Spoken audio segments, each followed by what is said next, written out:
Hi, ഞാൻ ഇന്നിവിടെ ഉണ്ടാക്കാൻ പോകുന്നത് ചെറുപയർ വെള്ളരിക്കയും മറ്റുള്ളൊരു പ്രഥമനാണ്.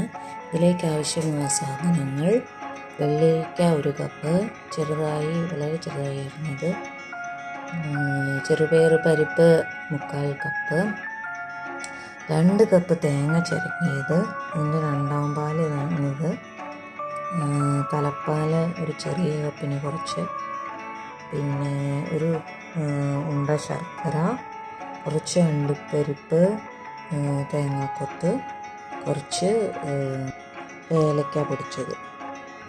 അതിന് വേണ്ടി നമുക്ക് ചെറുപയർ പരിപ്പ് വറുത്തെടുക്കാം. വെള്ളരിക്ക കുറച്ച് വെള്ളം ഒഴിച്ച് വേവിക്കാൻ വയ്ക്കാം.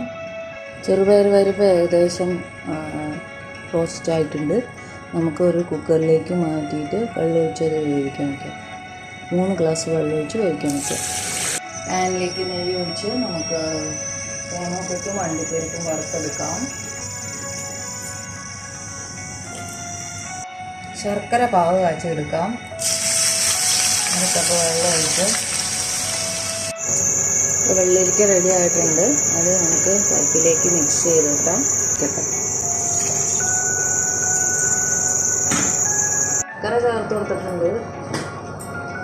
ഇതിൻ്റെ ടേസ്റ്റ് ഒന്ന് ബാലൻസ് ആവാൻ വേണ്ടിയിട്ട് നമുക്ക് കുറച്ച് ഉപ്പ് ചേർത്ത് കൊടുക്കാം. എടുത്ത് വെച്ചിരിക്കുന്ന 1ാം പാലിലേക്ക് കുറച്ച് ഏലക്കാപ്പൊടി മിക്സ് ചെയ്ത് 1ാം പാൽ ഇതിലേക്ക് ചേർത്ത് കൊടുക്കാം. അതിനുശേഷം തിളപ്പിക്കേണ്ടി വരും.